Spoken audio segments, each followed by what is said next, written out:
ગુલાબ જામુન, જેનું નામ સાંભળતા મીન્સ આપણે મોઢામાં આવી જાય પાણી. તો જય શ્રી રામ દોસ્તો, આજે આપણે બનાવો એકદમ સિમ્પલ ને ઇઝી વે में ગુલાબ જામુન. આપણે લંગા ગીડ્સનું એક ગુલાબ જામુનનો પેકેટ મેં 250 ગ્રામનો પેકેટ લીધો. હવે આ તો આટો નીકાળીને દૂધથી કે અચ્છો આટો ગૂંથી દંગ. આટો ગૂંથીને એની સાઈડમાં તે રેસ્ટ મેં મીન. હવે આપણે બનાવવા ચાશની બનાવવા વાસ્તે આપણે 600 ગ્રામ શક્કર લગા એન્ડ મેં 2 થી 2.5 ગ્લાસ પાણી નાખંगा અને ગેસ ચાલુ કરી અને ચાશની ગેસ ઉપર મીન દંગા.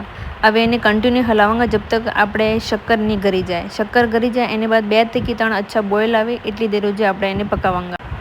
હવે આપણે બનાવવા ગુલાબ જામુન. હાથ માથે થોડું ઘી યા તેલ લગાડી ને છોટો છોટો ગોલ ગોલ રોલ બનાવી આપણે તૈયાર કરી લંગા.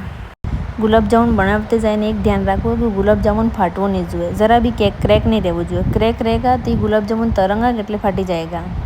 सब गुलाब जामुन बनी जाए एटला में આપણે ચાશની બની કે નહીં બની ચેક કરી લંગા. એમાં ઇલાયચીનો પાવડર નાખી દંગા, ઇલાયચી કૂટીને નાખી દંગા. હવે આપણે ગુલાબ જાमुन है तैयार. હવે આને मीडियम हॉट ऑयल में तरंगा. एकदम हल्के हाथ तक એને મિક્સ કરंगा. जब तक गोल्डन ब्राउन नहीं થાય तब तक આપણે એને પકાવાંगा. ગેસની ફ્લેમ એકદમ સ્લો રહેવી જોઈએ. ગુલાબ જાमुनને ટીશ્યુ પેપર में નીકાળી ને ઠંડ થવા બાદ આપણે એને ચાશની में નાખंगा. પછી હલકે હાથ તક હલાવીને એને 15 થી 20 મિનિટ આપણે ચાશની में રહેવા દંગા. वीडियो अच्छो लगे तो फॉलो करीने ज़रूर जाजो. Bye bye.